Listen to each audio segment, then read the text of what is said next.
Backstage with Mothership on Solid Rock Radio begins now. Hear the best in new music, artist interviews, stories from the road, and more. You are now backstage, and here's your host, Mothership. Hey everybody, my friends Vitruvia are emerging from some traumatic and challenging times as a band to at last get some traction with their album Broken World. Let's hear their story. I have Vitruvia with me, and I need you guys to introduce yourselves. My name is Dana Hintershitz. I am the guitarist, rhythm guitarist, and clean vocals for the band. They all call me Dad. I'm the dad of the band, apparently. I'm Tanner. I play bass and do harsh vocals, screams, or sometimes rap, sometimes sing. I'm John. I play drums. I do not offer any vocal skills. He should do vocals, though. No. And we have one person missing. That would be Aaron. Correct. Aaron. He is our lead guitarist, so lead second guitarist. Well, I'm going to step out on a limb here, looking at some of these last names and where you are from. Pennsylvania Dutch? Yes, for me, for sure. Pennsylvania Dutch, German is kind of where my heritage comes from. Just had an epiphany moment. I didn't realize that. Yeah. We're all Pennsylvania Dutch German. Aaron's the only one that doesn't have a Germanic last name. Yeah, Richardson. We could say it with an accent, though. I'm not even going to try. Give us a little story behind the band.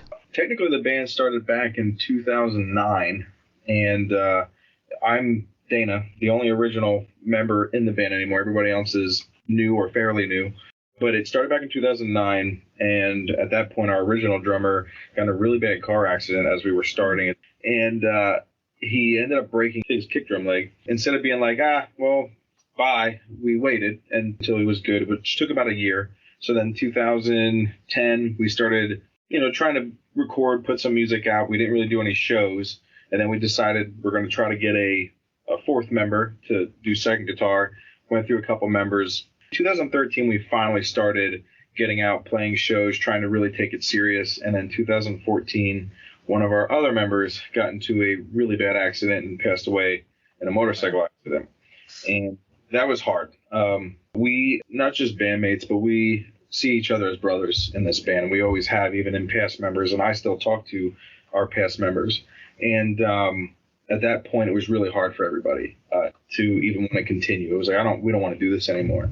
We actually have, I don't know if you've ever heard of it, but the Extreme Tour. Yeah. We were actually supposed to go on that in 2014, and that was when our guitarist at that point, Nate, had passed. And we already had set up a host to do one of their dates. And they came through. We kept our word and kept going. And then the tour manager at that point was like, we really need another band. And they were like, will you please play? And I'm like, we haven't played since Nate passed. Mm-hmm. But like, we'll let you use our instruments. Go for it. So we went up as a three-piece and played, and it was incredible. We cried. That moment on stage, was that like a healing moment for you guys? Absolutely. I think it was a healing moment. But at that point, for me at least, it was a message of we can't give up. We need to keep pushing on. It's something that he would want us to do. The tour manager was like, it was too good of a performance to not have you guys on the tour. And it was like, I think we needed to hear that. We needed to hear that and know that we have a message that people still need to hear. And so we did. We kept going. So, yeah, absolutely a healing moment. So we did. And we ended up joining the Extreme Tour at that point. And then we came back home and said, you know what? Let's try to find somebody else. So then we went through a bunch of different guitar players, finally had somebody. His name was Christian. And then we started to dwindle again. Our original drummer didn't want to be part of the band anymore. And Tanner joined. And now we have John, which is now our new drummer. Christian had then decided he wanted to step down as our second guitarist. Aaron came on board. That's kind of where we're at. And we've all become really, really good friends. I wouldn't change it for anything. How do you think that all the loss that you experienced as a band family has changed the band? I think it makes us a lot more grateful for what we have, especially when we're all firing on all cylinders. We've kind of learned how to overcome and lean on each other when we need to, making us a tighter unit, making us more honest and transparent with each other.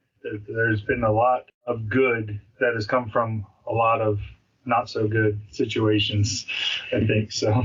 personal growth. There's definitely a lot of growth, and that for me goes back from even childhood. I didn't grow up in a great atmosphere per se. It was very rough, abused mentally, sexually, and physically growing up, and so like going through those times as an adult, it was just like, what is happening? Like, why does it feel like my life is starting to circle backwards? Even though it wasn't as harsh per se, but in the moment it felt just as bad when those things would happen.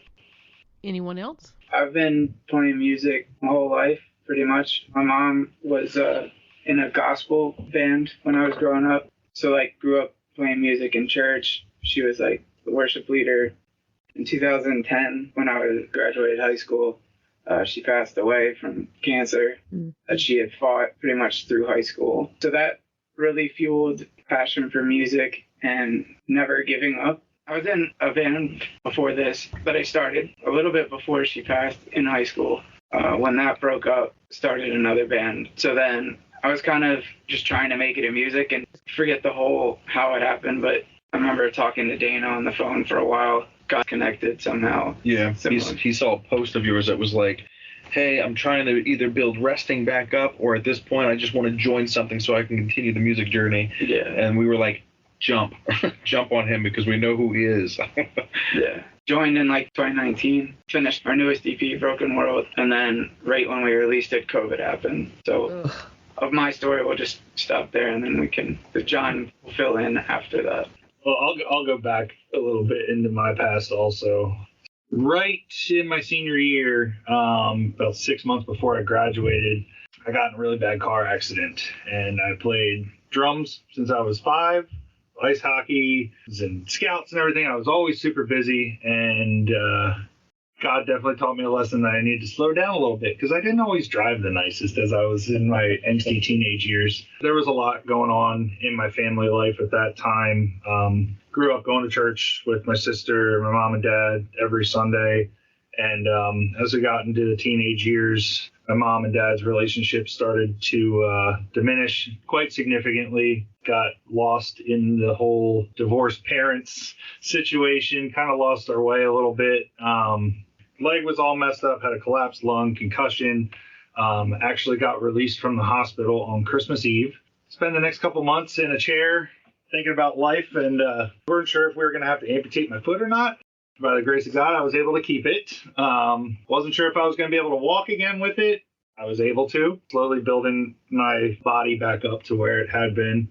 And met a guitarist at Sam Ash, and about 6 months after that, him and I were packing up a U-Haul truck to move out to Los Angeles and go to music school out there. I blinked, and 10 years had passed, essentially, with just being in the music industry, playing in some bands, working at a couple theaters, doing stagehand stuff, and just really loved that aspect of it. But the quality of life in Los Angeles was not so great, and it was a very trying time. But wound up coming back home after I felt like I gave it enough time out there, and still very down, depressed about where I was at with life and everything. And then one day, through a mutual friend, this girl walked into my life that's now my fiance. And she's been the reason that I've kind of found traction again. She started taking me to church on Sundays. I rediscovered my relationship with God and faith, and feeling like shortly after Marissa came into my life, I got a message from my god sister, actually, who was really good friends with Tanner, and said that, hey, I got a friend that's looking for a drummer, and it's your type of music and everything. So gave me his information, and when I joined the band, it was after COVID and everything at that point. Played it safe of like, with how hurt I was by music. I was like, I'm just going to put my boundaries up right away, and like, we need to hang out for like at least a month before we even play a note of music together. Because if we don't have the same morals, the same values, vision of anything, then like, in my experience, most of the time it's just a ticking time bomb before the bottom falls out of what you're trying to build. Just hanging out, coming to meet these guys, listening to what stuff they had cooking, listening to the album that got released that never got any recognition because it was bad timing. And also trying to like rebuild my confidence again and being able to play, just building the relationship and everything first. And then it just makes the music side of it so much easier. It's been a great experience. And I feel like essentially the last 4 years of my life, just becoming a new person. And a lot of that has to do with these guys I'm sitting here with, but ultimately the man upstairs. Definitely. Dana, do you feel comfortable sharing a little about your life? I was very shy with talking about my past for a long time, and it's one of those things where, we always talk about, why would God allow something like this to happen? And it's ultimately, he didn't let it happen. God has given free will to our world after Christ had given his life. And somebody said it really well at Kingdom Come Fest, where it was like, he doesn't sit there and watch you go through the pain. He sits there with you through the pain. And it took me a long time to understand that with all the abuse that I had gone through as a child. And, I had given up on faith as a child growing up and didn't care anymore and was like, screw this. God's fake. It ain't real. It's just a thing to make people be a good person. And, I can't do this anymore. I had to go through like anger management through school, and like these therapists would have to pull me out of class because of everything going on in life. And I was like, therapy is a joke. I go home and the things still happen that they happen. I could tell stories for hours on the things that were happening as a kid. But as like an example, there was a time where we went 2 weeks without eating any food because my mom's boyfriend at the time bought the food. So we weren't allowed to touch it. So we had water from the sink, which, by the way, guys, that's why I hate faucet water. I think that's all we had. And the one day he was sitting there eating donuts. And I don't remember how old I was, maybe 7, 8. And I was like, forget this. I ran up and grabbed the donuts and flung him out the door. Car ran him over, and I got beat for it, but it was probably the most joyful beating I had because I stuck up for my family at that moment in time. But like, that's one story. Another story, we were tied to our beds because he didn't want us waking up before him, and I would struggle to figure out how to get out and get my siblings out, and we'd leave the house and try to get away from situations. That's just quick stories. I've gone through so much of this kind of abuse, and so I gave up. I gave up on faith. And later down the line, I was going to youth group. My mom had moved out of the situation finally, and the people that were helping my mom was part of a church.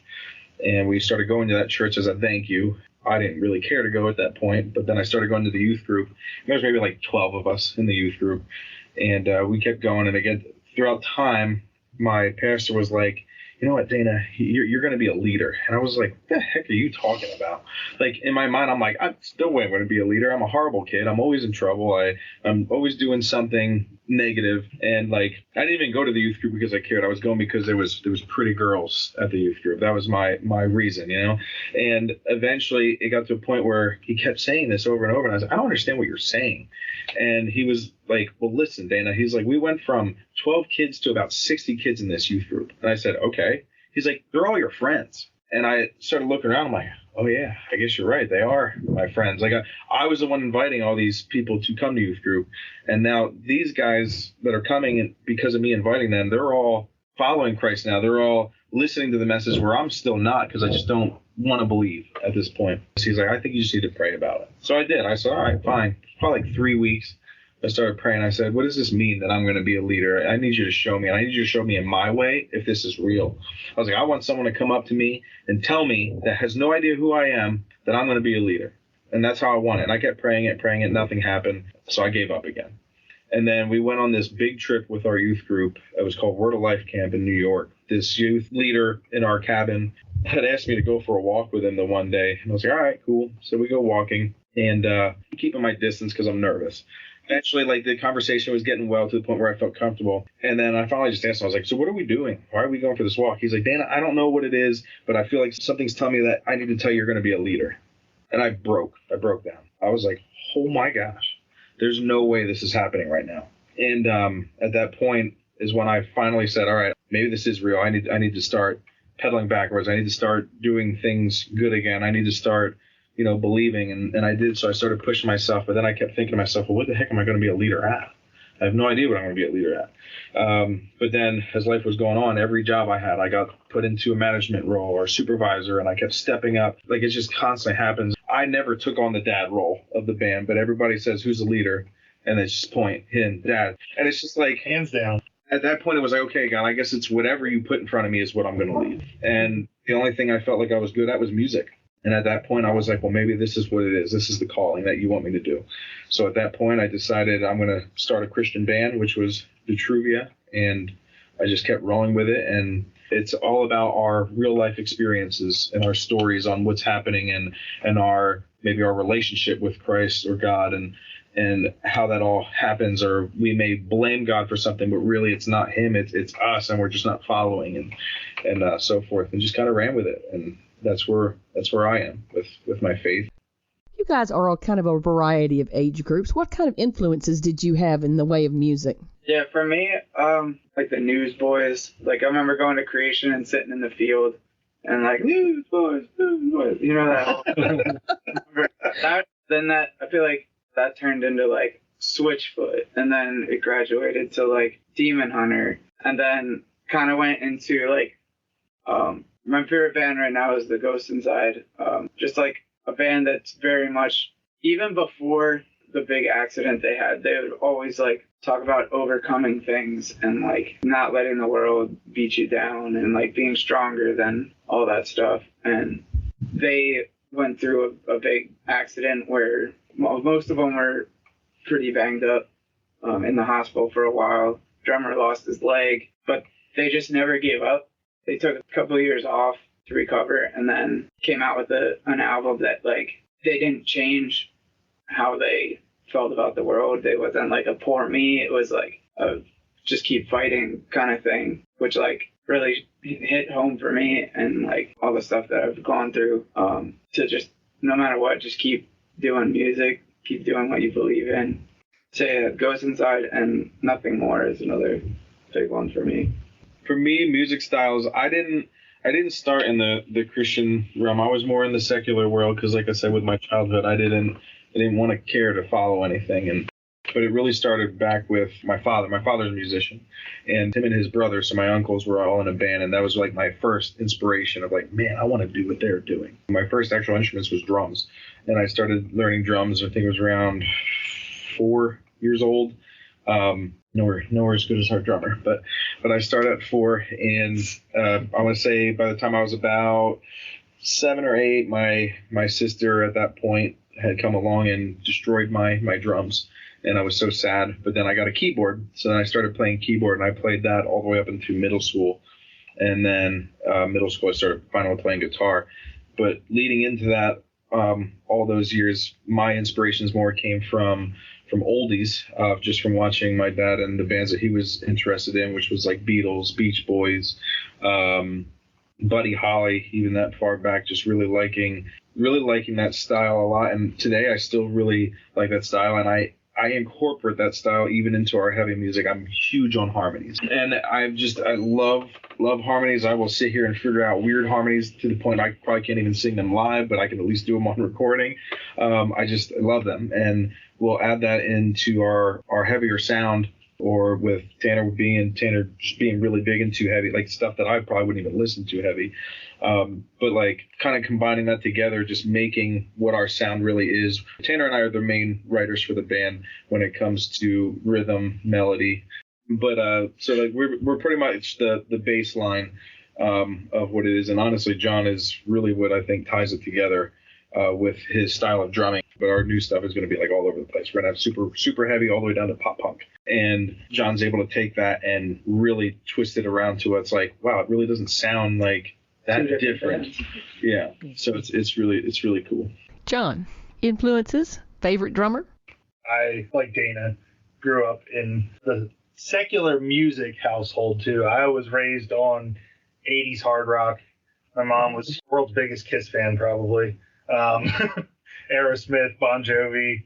My dad, Rush, Iron Maiden a little bit. So like it was instilled in me as a very young child. Once I hit my early teens, teenage years and stuff, and could start making my own decisions for myself, I really went to the heavier side of things. Lots of double bass, everything. Where we're from in Pennsylvania is about an hour from where August Burns Red is from. So they were huge. Matt Greiner was a huge inspiration to me growing up, and I think it was to like every drummer here in a 500-mile radius and beyond. Everybody wanted to be like Matt, and as the local heroes, essentially.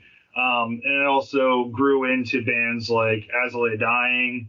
Jordan Mancino, the drummer for them, was a huge inspiration for me too. And then more like the metalcore side, even like hardcore side of things. I was really into like Haste of the Day. I'm obviously drawn to like the rhythm and the music side of it first, but then there's like, if you can connect with the lyrics and everything too, that just takes it to a whole other level of fandom.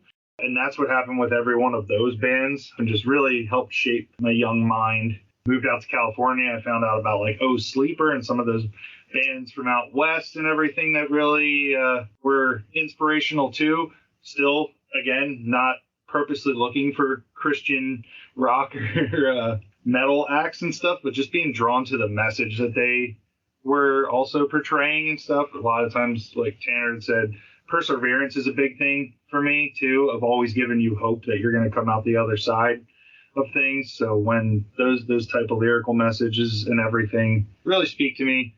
But yeah, top drummers, I would definitely say first love was Neil Peart from Rush, like everybody would probably say.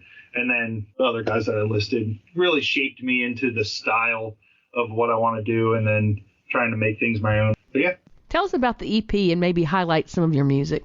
As I stated earlier, Tanner and I are the main writers when it comes to the lyrics and stuff like that.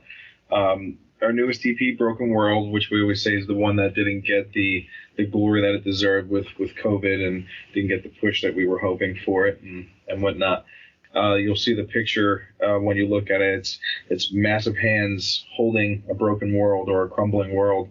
In that image for us, it's God saying we're holding this together and we need all you to do something. And that was our single actually off the EP, which was called Do Something, and more about just standing up, fighting, and making a difference, because that difference is going to come from us. He says in his word that he's got good works for us to do, and if we sit down and do nothing, where's that work going to go? It's going to go nowhere.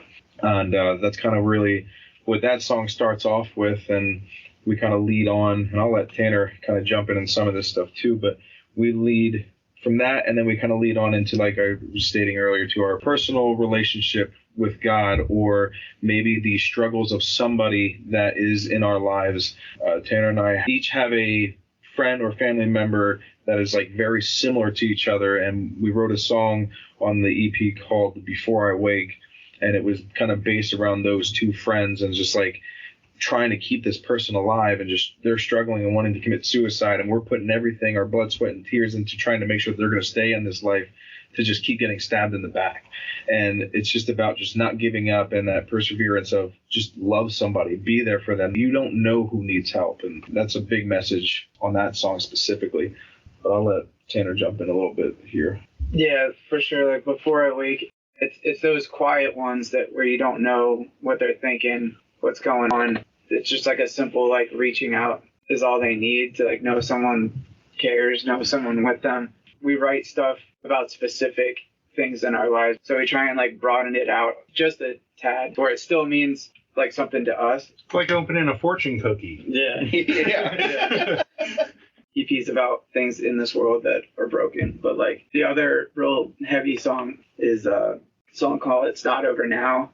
Like I came in to the band when some of these songs on Broken World were already like started, and then Dana allowed me to kind of like put my spin on some, but It's Not Over Now was the one that I was able to like give the most, like from scratch. Wanted it to be very much of a beginning and an ending. Like we always talk about like the health and stuff like that, and how I feel like it's getting more okay to talk about and more in the open than it used to be, but still trying to like push that, because there's been multiple times in my life where I didn't want to be here. We wrote that song based off of other things that has happened in my life, and then since releasing that song, other things have happened in my life that also that song like really hits home. The big part of the song is the big lyric for me is like, I no longer want to die. And like sometimes when you sing that song, like that is true, and then sometimes it's not. But like still using it as an encouragement to myself as well as other people. It's Not Over Now definitely is one of those songs where if you really dig deep into the lyrics, it's, as Tanner said, we're big advocates for mental health, and we talk about that on stage at every show that we have the opportunity to. And obviously we don't have long to talk, but we at least give a little bit of something, and that song really does hit deep as far as, you know, wanting to end your life and again persevering through something and coming out at the end, as Tanner said, and just, no, I don't want to die. I'm here. Let's keep going. Let's fight, and let's give that message. I think it definitely hits home for a couple of us, for sure, with even for me and my past, everything that's happened. And then we go on from there to Peace of Mind. Can I ask a question really quick? Ask. So I'm like sitting here going through lyrics in my head and everything, and the album was released before I even got in. And as we're sitting here talking about this too, is Peace of Mind like your conversation and proclamation to God? Absolutely. Wow. Did Dana write this about his wife? Like, it's the fortune cookie thing again. Yeah. Like, you can apply it to like your relationship with another person, but like I'm like going through this stuff in my head, like epiphany moment. So that's anyway, awesome. Just had to add that. Yeah, that was actually a really hard one to write, which was going to be the next song I was going to talk about, is Peace of Mind. And that was a really hard one to write lyrically, because when I first originally wrote it, it really was hitting home about God and Jesus, and like you could hear it a lot. And not that I want to hide that. As we said, we want people to be able to let it hit them the way they want it to be hit, and feel the way they want to feel for that song, and not just put something in someone's mind, and allowing that message to eventually come out and then maybe come and talk to us about that song, as John just said. Now, like, wow, is this really what it's about? And whole new appreciation. Right away, it starts off about everybody has their demons. We trap them in and try to take control of them, is like one of the first lines in the song. And, you know, it's like, well, how are you supposed to control them? We can't control them. And what's the best way to do it is to let go. And how do we let go? And that's with God. That's with God. And then the chorus jumps in. You gave me wings to fly. I'm soaring in the sky. You're here right by my side. This feeling I can't deny. And as John said, like, you could take that as well, did he meet somebody now that has been there for him, or whatever, like his wife, and so forth. And then it goes later into the song, into the bridge, where it's, I'd do anything just to hear you sing. The sound of your voice heals everything. So, like, really, it's a subliminal thing for me when I wrote those lyrics of, you know, I want to hear what you want from me. I want you to tell me what you need me to do. You know, being a leader, I will do anything to hear what it is that you want to tell me at this point, because when you do, it opens me up. It allows me to feel alive. It allows me to feel like I am here for some reason and a purpose on life. That's really what that song's about, just letting go of those demons and really opening up and just trusting in God. But again, writing those lyrics that I could fit a relationship or something else, maybe a parent or a sibling or whatever that has just been there for you. Yeah, like for me, like when I sing that song, I'm thinking of my mom, like, 'cause she was a singer, and so like that bridge part really gets me a lot, like wanting to hear her sing, like, bro, don't you cry, 'cause you're gonna make me cry. It's still pretty raw for you, isn't it, Tanner? every day. I'm sorry. Yeah, grief never goes away. It just changes. Exactly. And it's, again, peace of mind, just letting go of those demons. And because it's things like that are going to eat you alive, and your past, the things that really had put a big mark on your life. And that's it. That's exactly what it is. That's what that song is about. Yeah. The last song on the EP is Starbound. And that really, again, can kind of really hit home with mental health. Like I said, it's honestly, even our new stuff that we're going to be writing is going to be about mental health. It's really about that struggle and just knowing that someone's not alone.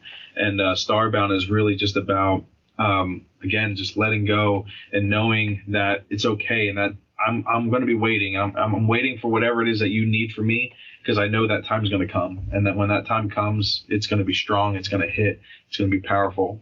Starbound is probably one of our bigger songs off the EP, got a lot of attention behind the scenes. Yes, we did some marketing, but for some reason that song blew up. Again, I wish we would have had more to it with COVID to be able to push more, but that song's what gravitated people for a while, and and still does. That's our biggest song on Spotify as of right now. I think we could agree as a band, though, our favorite song to play is Before I Wake. But Starbound is probably the crowd pleaser. What's coming up? We're doing a big project. I'm just going to be open about it. We're doing a massive project where we're looking at releasing 17 songs within a year. We don't know when that first song is going to hit, but once that first song does hit, it's just going to be throughout that whole year. There's going to be 17 songs that are going to come out. But just as a side note, we are definitely 9 songs in, and we've gotten to the point where we've updated our gear at home. So we do a lot of the tracking on our own, and then we work with a producer to help fix what we feel needs to be fixed, or have that producer feel and touch to it at the end. And then that producer is going to help us mix and master. So we're doing a lot of the bare bones work and then kind of sending it out to kind of help us, one, with cost, and one, it just allows us to be a team. Nice. It was great to get to know you guys. Absolutely. You too. Yeah. Thank you very much. I appreciate it. Good night, guys, and see you on the road. Absolutely. Right, Stay in thank you. touch. All right. Good night. Thank you for listening. Stay tuned for more great music, and check out my blog page on the Solid Rock Radio website for my guests' social media links. If you've missed any of my past interviews, you can find them uploaded to podcast.solidrockradio.org. Have a wonderful week, and let's be kind to one another.